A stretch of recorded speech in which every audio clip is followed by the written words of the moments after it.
So, day 2 of Interp. I'm very excited. Here's what we've done so far. I know that you've read the script at least 3 times, and you've identified all of the words that you don't know. Today we're going to look at character. So in fictional literature, there are 5 basic elements: character, plot, setting, theme, and conflict. You have to kind of have all of those to have a good, satisfying story. And so, with the exception maybe of poetry, all of your scripts will have those elements to some degree. Poetry may not have a plot, right? The only character in a poem might be the speaker of the poem. Poetry is its own kind of category, but the others have those elements for sure. And in any case, we're going to learn to deal with them. So let's talk about character. There are basically 2 kinds of characters: round characters and flat characters. You've heard this before. A round character is a more fully developed character. You understand their psychology, their desires, their wants, their goals.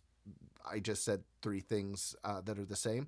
So you understand that about a round character. They're typically main characters in scripts. And then you have flat characters. These typically are secondary or tertiary, or like not just like one scene character, something like that. So you might have, like, if there's a scene in a convenience store, the person behind the counter might be a flat character. You don't know their name. You don't know much about them. Here's the thing. As a performer, you have to make that stuff up. You have to come up with the round aspect of those characters. So that's what we're going to work on today. Step 1, find a pen and grab your script. You're going to read all the way through your script.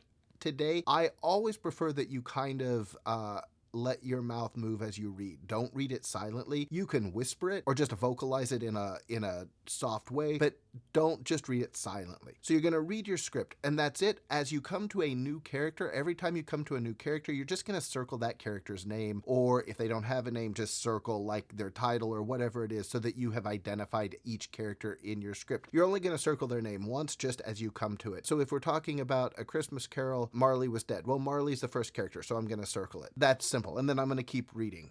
That's it. So you're going to read the script and just circle the names, pause the video. Great. Go for a walk. You got 5 minutes. Set your timer. Be back here when the timer goes off. Don't get in trouble.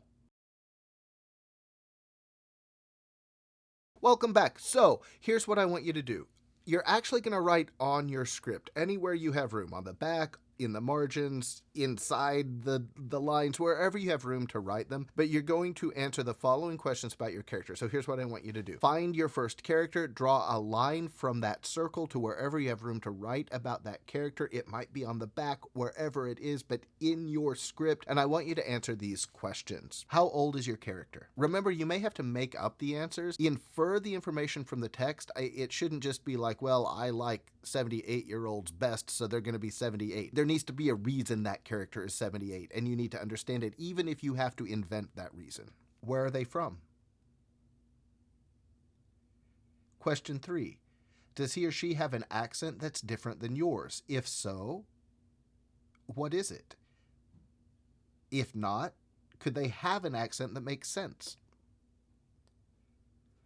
Number 4, what does the character want? Even if you have to make it up for your character, write down their main goal or desire. Every character needs at least one. For main characters, it should be obvious. For secondary characters, you may have to make it up. What is the main objective of your character? What do they want? Number 5, overall, is this a funny or serious character? Number 6, overall, is this a rough or smooth character? Number 7, overall, is this a good guy or a bad guy? Number 8, if this character were any color in the spectrum, what would it be? I'm not talking about race or ethnicity. I'm talking about aquamarine. Is the character aquamarine? Is the character pink? If you have to assign a color to the character, what is it? Number 9, if this character were an animal in the world, what would it be? Number 10, is this a physically large or small person? Number 11, is this a physically stiff or fluid person? Fantastic. You need to do that with each of the characters. So I know that's a little bit of a longer process, but it will pay off. So you'll want to go back to the chapter where those questions start and do those questions again for each character. Also, there'll be a handout that you can just use if you'd rather not watch the video again. Once you've done that, I need you to do step 3.